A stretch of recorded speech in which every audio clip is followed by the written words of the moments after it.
João Amorim, querido, saudade de você.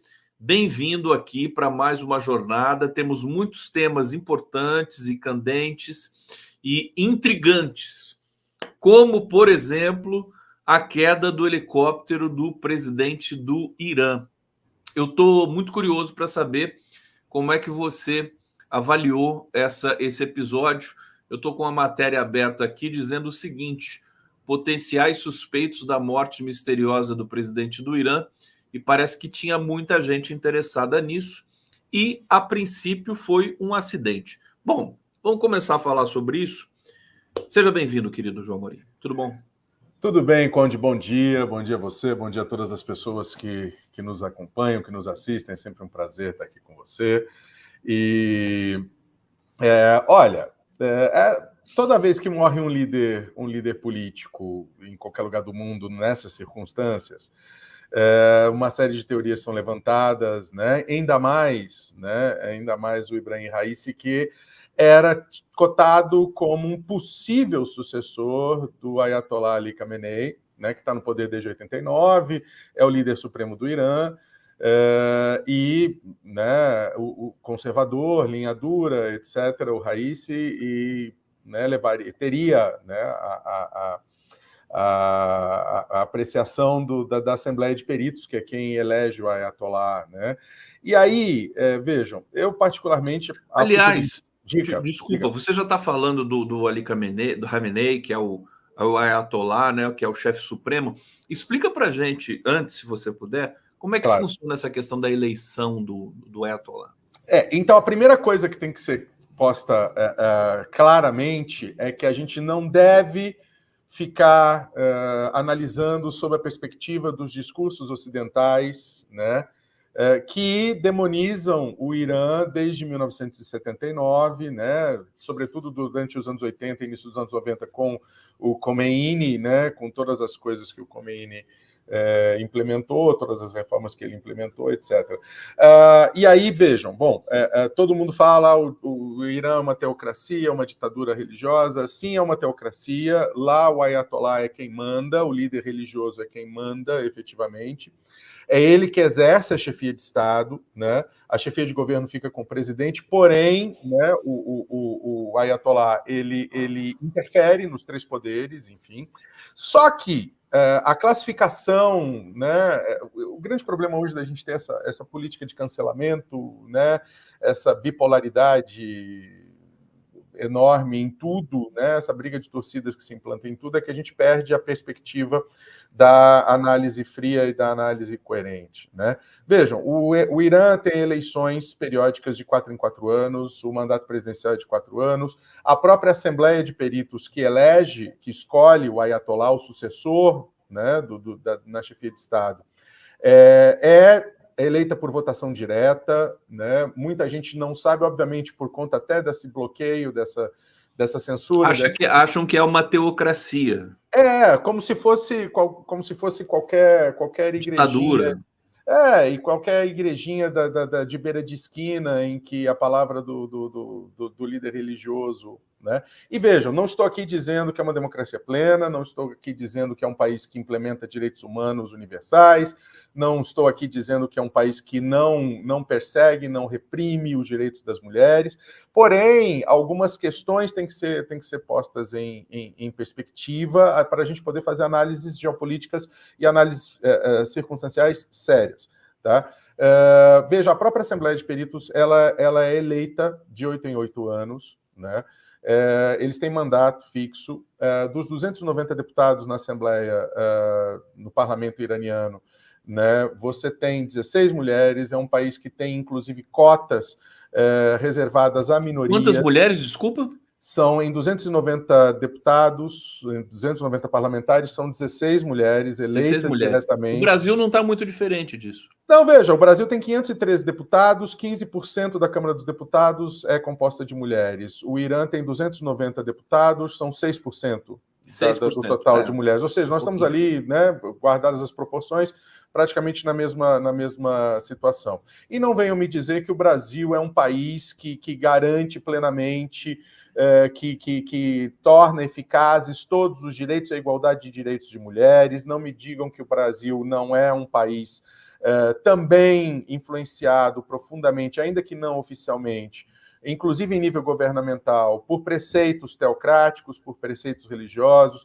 Não me venham dizer que as oligarquias religiosas no Brasil são absolutamente igualitárias com relação às mulheres. Então, veja, eu estou falando só isso, não estou comparando o Brasil com o Irã, obviamente, né? Mas eu estou dizendo que você não pode simplesmente escolher um lado cego, tá? De forma sem conhecer. Tá? E aí, vejam, o Raisi era o provável sucessor do Ayatollah Ali Khamenei, e você tem aí uma disputa interna, né? É óbvio que você tem interesses internacionais, interesses geopolíticos envolvidos nisso. Vai ser aberta uma sucessão, a eleição vai ser feita daqui a 50 dias, contados da vacância do cargo. Diga. Não, deixa eu ver, porque essa situação realmente é um mosaico complicado para quem não tem mais intimidade com as informações não ocidentais dominar. Por exemplo, eu já quero trazer aqui a pergunta, não, a afirmação da Shalimar, está dizendo aqui, claro que não é uma democracia, só perguntar às mulheres. É complicado esse enunciado, né? Claro, é exatamente disso que eu estou falando. Só perguntar às mulheres, perguntar uma por uma, vamos pegar as pesquisas que fizeram no Irã e tudo mais, existe pesquisa ali. Eu acho que, se for nesse sentido, nenhum país do mundo tem democracia. Claro. Agora, a gente assiste, a gente percebe, a gente vê que tem mulheres que foram punidas, presas por não usar. E isso a gente tem que criticar e tem que reprimir, tem que negar e tem que combater. Mas, ao mesmo tempo, pessoas que visitam o Irã voltam encantadas, dizendo que não é nada disso, que vê as mulheres passando na rua sem o véu e tudo mais, que, sabe, que elas têm alguma representatividade lá. Agora, o que eu quero justamente perguntar para você, assim, que é o mais importante, que você pode comentar, por favor, comente também essa questão aqui que foi levantada pelo nosso internauta, mas o presidente do Irã, acho que está tendo uma confusão entre a presidência do Irã e o chefe supremo. Quer dizer, são cargos... Por exemplo, o chefe supremo, eu pensava que era hereditário. Não é hereditário. Não é. Ele é vitalício, tá? Mas ele, à medida que ele vai envelhecendo, ele pede para sair tradicionalmente ou ele morre, tá? No caso do Khamenei, no caso do Khomeini, ele morreu, né? E aí o Khamenei assumiu desde então, mas o Khamenei já está com 85 anos. Foi eleito. O Khomeini ele assume como líder da Revolução Islâmica em 79, que derrubou o Shah Reza Pahlavi, tá? Que era o grande aliado, a família Pahlavi sempre foi uma grande aliada dos Estados Unidos, e não nos esqueçamos que o Irã é uma das maiores reservas de petróleo do mundo, né? Sempre foi um aliado dos Estados Unidos. Tá? E todo esse cisma Estados Unidos e Irã ocorre a partir da Revolução Islâmica em 79, quando, dentre outras coisas, a embaixada americana é invadida, as pessoas que estavam ali abrigadas, inclusive o corpo diplomático, foram feitos reféns. Isso durou anos de negociação para a libertação, etc. Detalhe, né? Ninguém bombardeou o Irã, os Estados Unidos não bombardeou o Irã nem nada, né? Comparando mal e porcamente com a situação agora dos reféns israelenses, tá? E aí, vejam, com a morte do Khomeini, assume o Khamenei. Mas na Constituição iraniana está escrito que quem escolhe o sucessor do Ayatollah, quando ele falecer ou quando ele renunciar, é a Assembleia de Peritos. Tá? Ele vai ser escolhido. Tá bom, agora deixa eu entender, quer dizer, a presidência do Irã, que é outra coisa. É outra coisa, chefia de governo. É como se fosse governo, é como se fosse um primeiro-ministro. Exatamente, é como se fosse um primeiro-ministro, é o que eles chamam de presidente, mas a figura do Ayatollah, o líder religioso, por conta dessa imbricação muito profunda entre os dogmas religiosos do xiismo, né, do islamismo xiita, com as ações de governo, né, elas criam essas áreas de interferência, né, ou de supervisão, vamos dizer assim, nos três poderes pela figura do Ayatollah. Mas quem exerce a chefia de Estado, representação internacional, etc., é o Ayatollah, é o líder religioso. O que foi muito curioso para mim, intrigante, é que esse presidente que morreu no helicóptero, o Raisi, né, ele poderia ser o Ayatollah. Ele era cotado como o provável sucessor, ele era cotado como o provável sucessor do Khamenei. Tá?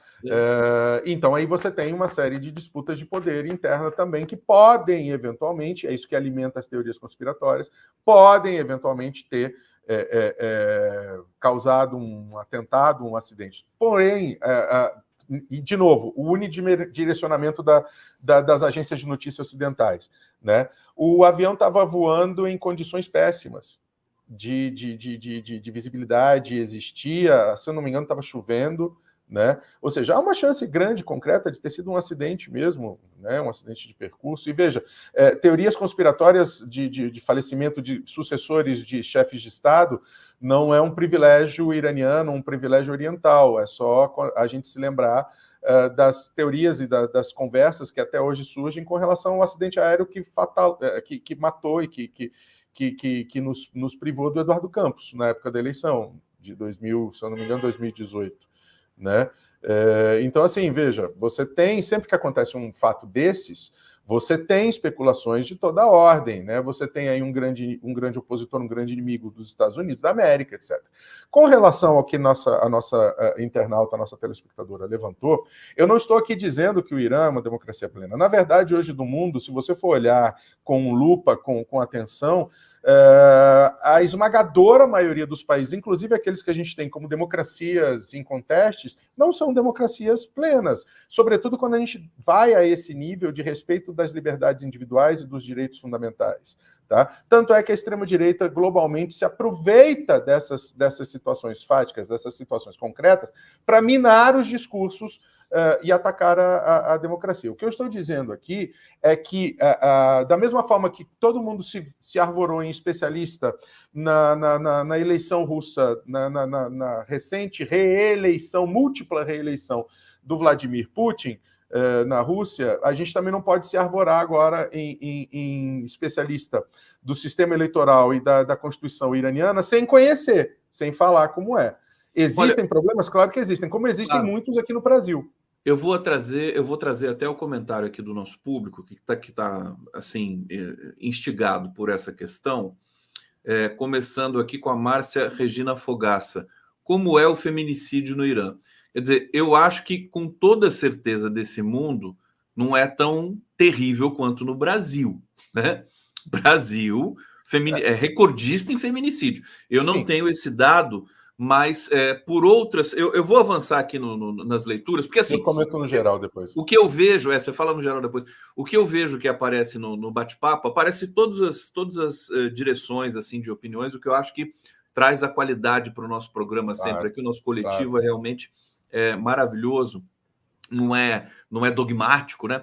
É que as opiniões sobre o Irã são muito ocidentalizadas, são todas da Globo, são todas são todas da imprensa convencional. Eu vou ter que trazer o comentário da Elizabeth Belizio aqui, que ela me pede para não colocar, mas hoje eu vou trazer, Elizabeth, tem dia sim, dia não, tá?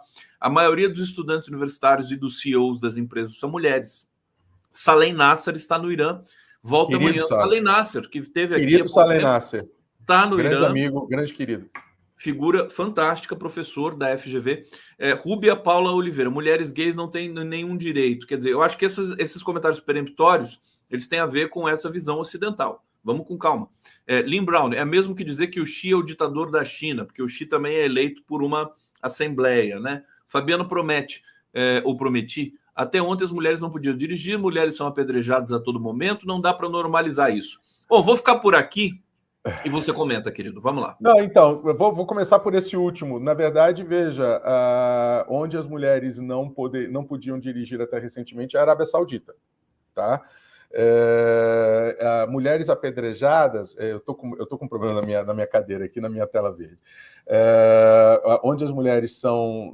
Veja, o Irã, assim como outros países, infelizmente, tem a pena de apedrejamento, tá?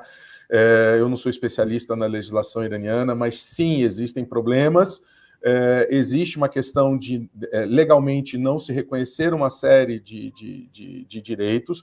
Não é o melhor país do mundo em termos de liberdades plenas e fundamentais, mas também não é um dos piores, como nós temos, por exemplo, a Rússia, países como Rússia, como Uganda, como a Arábia Saudita tem criminalizada a homossexualidade, por exemplo. Né? É crime. Em Uganda é punível com pena de morte, inclusive. Né?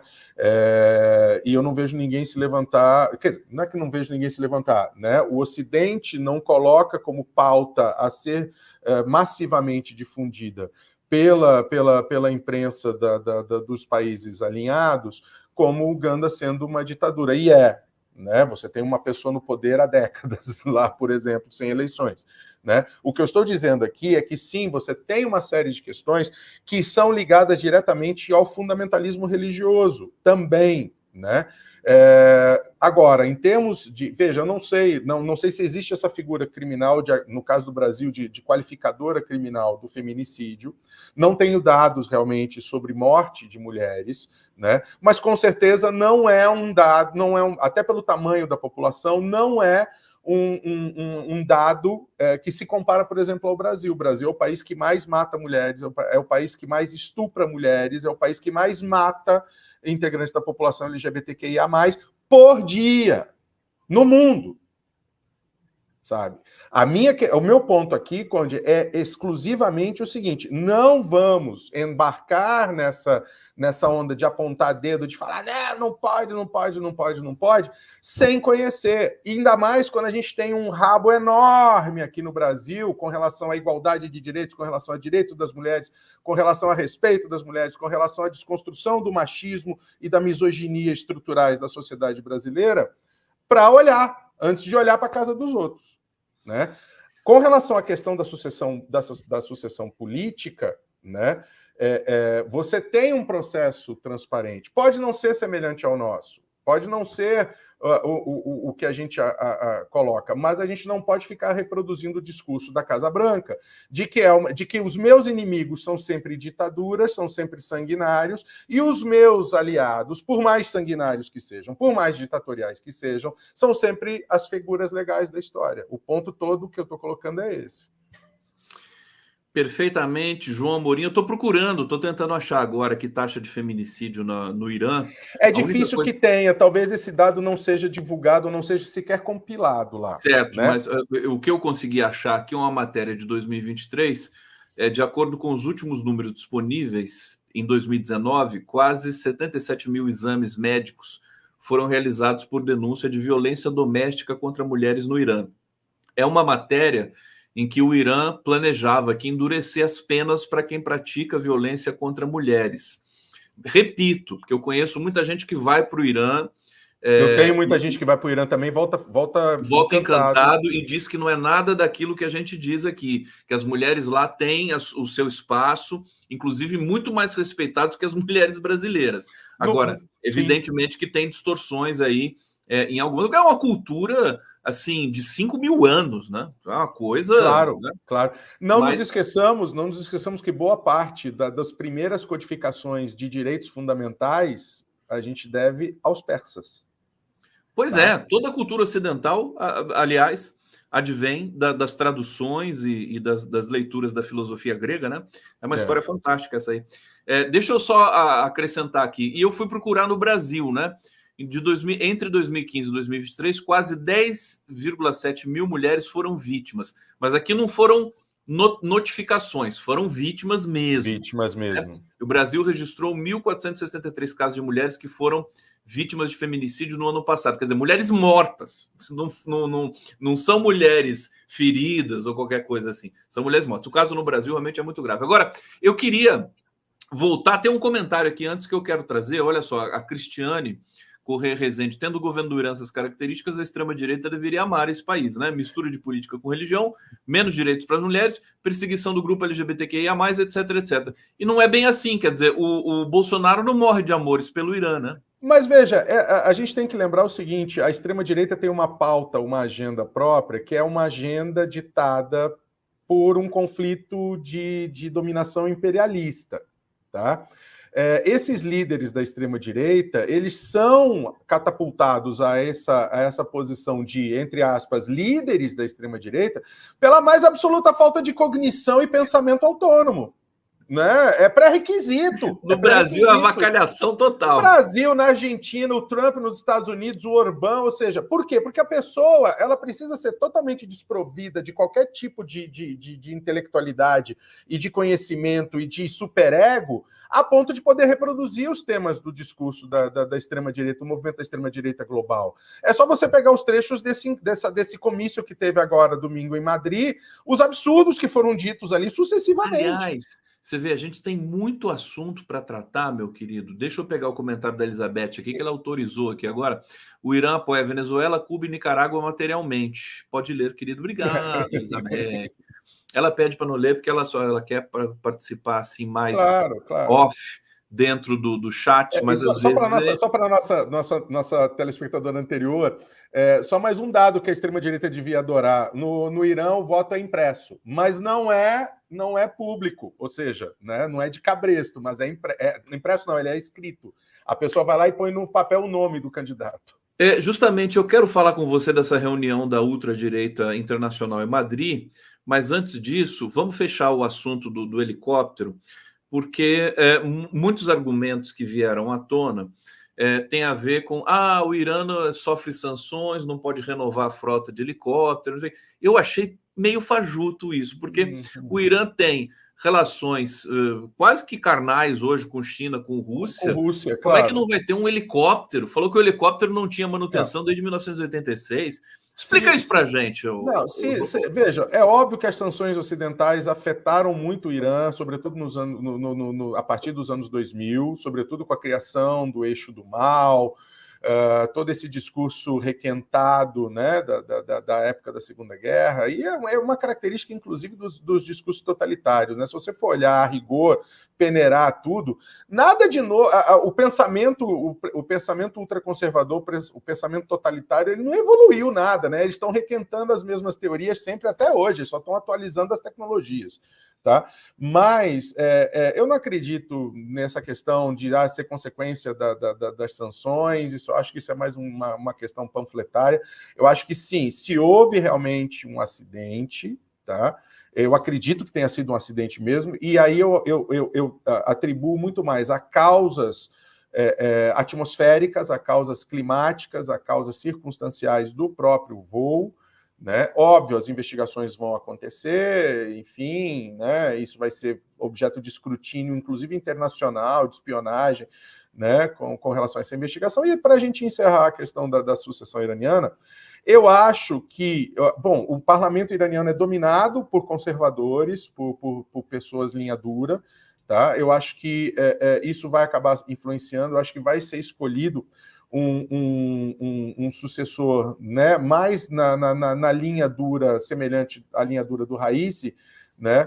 Agora, a gente tem que ver que se realmente há uma conspiração, se houver um plot twist aí nessa história, de ser uma conspiração, de ser um atentado, etc., a gente não pode descartar que não é só o Raisi que seria um potencial candidato à sucessão do Khamenei, como também de apoiar um eventual sucessor à presidência. Né? Se a gente for pela linha das teorias conspiratórias, o próprio assassinato do Soleimani, né, que era o ícone da Guarda Revolucionária, líder, herói da Revolução Islâmica, poderia ser atribuído a isso, porque, na verdade, nesses últimos tempos, o Raisi é o terceiro nome forte da política sucessória iraniana, que perde a vida, né? que morre. Mas nesse caso, porque você pegar o Soleimani, né, no atentado... recentemente, no atentado. Agora, esse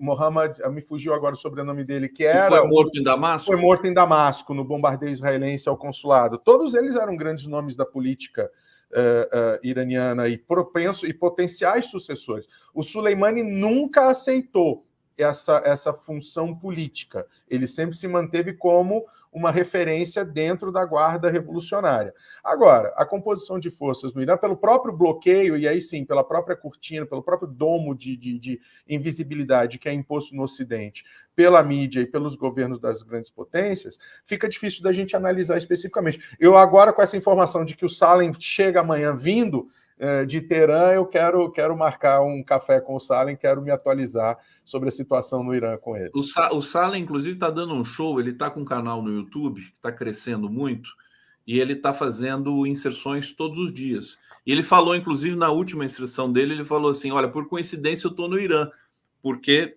no dia que morre o presidente do Irã. Tem alguns comentários aqui ainda, vou trazer, viu, João? Porque, vamos lá, sempre bom. Deixa eu só ver aqui, calma, pegar todos aqui, porque chegou um comentário muito bom. O pessoal fica envolvido aqui com... Isso é ótimo, é isso que é ótimo. Aqui. Isso é ótimo. Deixa eu ver. É muita coisa, gente. Espera aí. Deixa eu ver se a Fabiana Ubin aqui... Ser mulher no planeta Terra é um grande desafio, em qualquer lugar do mundo, né? Em qualquer lugar do mundo. Infelizmente, a gente tem que lutar para que isso mude rápido. Deixa eu ver aqui. Não, tinha um comentário maravilhoso. Deixa eu ver se eu dou um salto aqui. Olha aqui, o Antônio. Vamos lá, agora eu consigo. Mariana Galas. Sempre vimos os persas pelos olhos dos seus inimigos, desde o tempo dos gregos e romanos. Tá aí. Vamos ler, né? Vamos ler um pouco mais para a gente poder fazer o debate. Que, aliás, eu acho que a leitura do nosso público aqui tá muito boa, de bom nível. Dri Gomes, acho que isso é coisa de Baku? Baku, no Azerbaijão, deve ser Azerbaijão. Isso que eu tô falando. É onde, pelo próprio... Que foi próximo, né? E pelo próprio símbolo dela, onde vai ser a próxima COP, a COP desse ano, a COP 29, a Conferência das Partes do Clima, enfim. Tá perigando micar, viu? Já antecipando. Delma Dias, eu vi uma cena em Gaza que me fez pensar, uma mulher nos escombros sendo resgatada e com a preocupação de colocar um paninho na cabeça que quase não cobria. Ou seja, os costumes, religião muito forte, falando aí do véu, né, Islã. E que seja dito, né, essa imagem misógina do Islã, ela é absolutamente errada e ela é fruto do preconceito ocidental. É óbvio que existem países radicais, é óbvio que existe a violação de direitos, é óbvio que existe o radicalismo, mas isso é fruto de um fundamentalismo. Não são dogmas da religião islâmica como um todo. Em todas as vertentes você tem na base o respeito à mulher. Óbvio, o fundamentalismo religioso distorce isso e oprime as mulheres. Mas aí isso não é privilégio só do Islã. Nós temos fundamentalistas cristãos que também oprimem as mulheres, distorcendo. Nós temos vertentes de religiões pentecostais no Brasil que só leem algumas partes de alguns livros do Velho Testamento, por exemplo. João, mas assim, lembrando que o Irã não é Islã, né? Não é Islã, mas é de maioria islâmica. De maioria, mas frequentemente essa associação... De maioria o quê? De maioria islâmica. Ele é islâmica? O Irã é de maioria islâmica xiita. Tanto é que ele apoia movimentos islâmicos xiitas. Lembrando que não há, apesar de ser... O que o Irã não é muçulmano, é isso, né? O que o Irã não é muçulmano, exatamente. Tá? O que o Irã não é de origem muçulmana, de origem árabe, melhor dizendo. Ele é muçulmano xiita, mas ele não é de origem árabe, ele é persa. Vamos aqui para Magda. Tá bom, vamos para lá. Coitada das mulheres que vivem nesse país. Mas sempre tem um jeitinho para defender esse país. Vergonha ainda fazer alguma defesa ou elogio. Não, tudo bem, eu coloquei o comentário dela aqui só para dizer que, enfim, nós somos democráticos. Mas é a mesma coisa do vai para Cuba, né? Isso. Você não pode apontar, mesmo reconhecendo os defeitos, você não pode apontar as incoerências e, sobretudo, nós estamos falando aqui dos preconceitos do Ocidente com relação a essa visão. Claro. Né? É a mesma coisa de tentar lacrar a conversa com vai para Cuba. Né? Vou trazer aqui um Antônio. Respeito, claro. Já estive em Teherã em 2005, onde vi pessoas muito gentis, educadas. Para vocês terem uma ideia, ninguém tira uma bala do bolso se não tiver o suficiente para compartilhar com quem estiver ao redor. Ele falou bala aqui, fiquei assustado. Falei, será que é bala? Bala? Meu Deus. O que eu sei, não. o meu querido amigo crítico de cinema, que agora não vou lembrar o nome dele, que vai me matar, né? Ele foi para o Irã. O Irã tem um dos cinemas mais aclamados do mundo. Tem o Sim, é Abbas maravilhoso. Kiarostami, que é o... Com Oscar, inclusive, o né? Carlinhos. Diretores iranianos ganharam Oscars já de melhor direção. Isso, já ganhou o Oscar. O Carlos Alberto Matos esteve lá, falou que passeava. Claro que teve coisas que ele não gostou, mas assim, ele não tinha violência, podia passear a qualquer hora do dia, da noite, da madrugada, porque o pessoal fala da China também, né? Mas enfim, gente, vamos virar o disco aqui, porque eu quero falar do Netanyahu. Finalmente, né? Foi emitido, ainda não foi emitido, mas está prestes a ser emitido um despacho de prisão para esse genocida. Fala para gente como é que você recebeu a notícia e como é que você está avaliando aí, ó, essa situação. Veja, essa investigação, a investigação sobre a questão dos crimes de guerra em Gaza, ela ganha um novo capítulo a partir do 7 de outubro, a partir da abertura de um novo flanco de investigação, mas a investigação sobre o apartheid, sobre crimes contra a humanidade no TPI já corre desde 2014.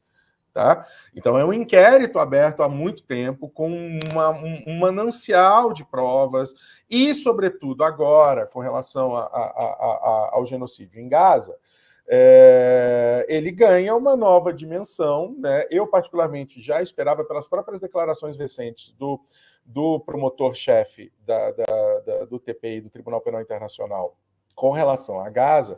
E vejam, o que me surpreende nessa situação toda é óbvio.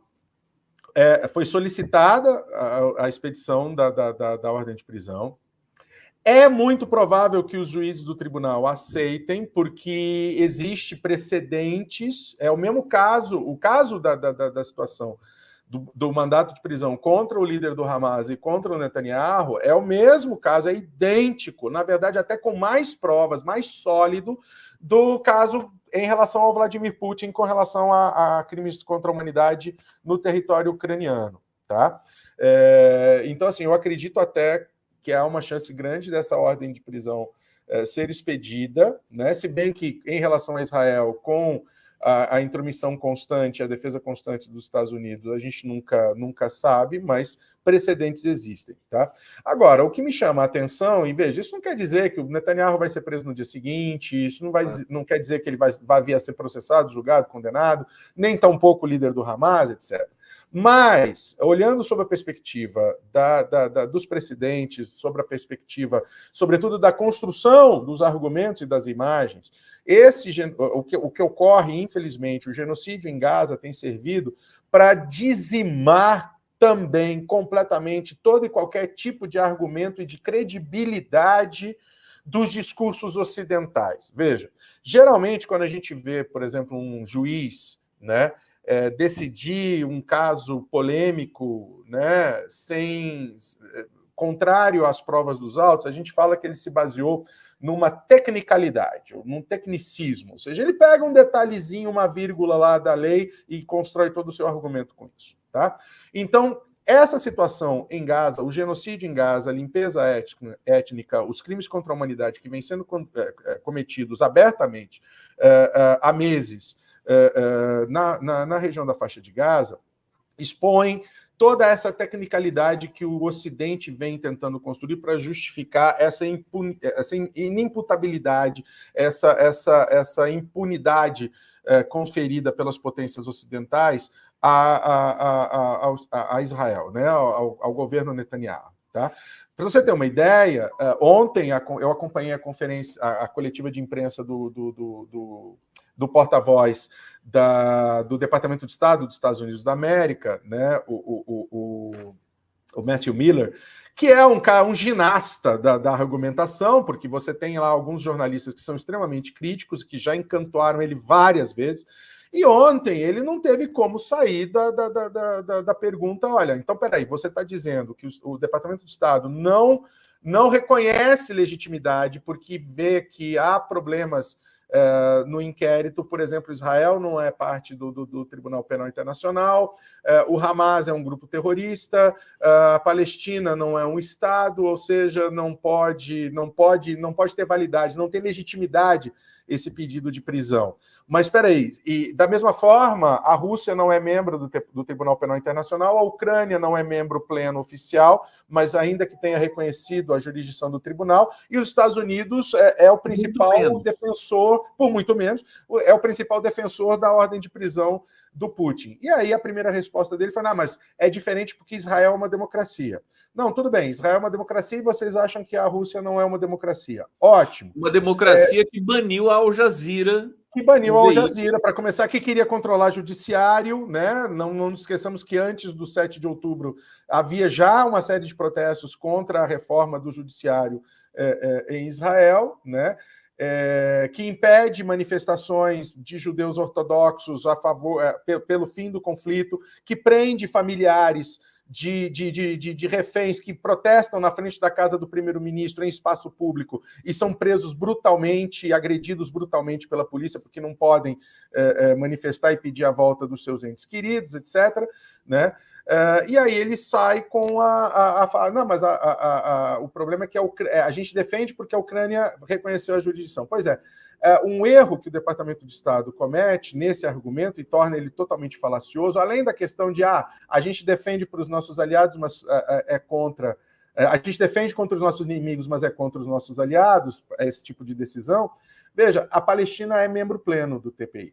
O Tribunal Penal Internacional é completamente diferente da Corte Internacional de Justiça, que é um órgão da ONU, então, portanto, só reconhecem a jurisdição da Corte Internacional de Justiça os membros da Organização das Nações Unidas. O Tribunal Penal Internacional é uma organização internacional à parte e reconheceu como membro pleno o Estado da Palestina. Foi uma das primeiras organizações a reconhecer o Estado da Palestina. Tá? Então, vejam, não há diferença jurídica, não há diferença normativa, né, entre a ordem de prisão do Vladimir Putin e a ordem de prisão contra o Benjamin Netanyahu e o líder do Hamas.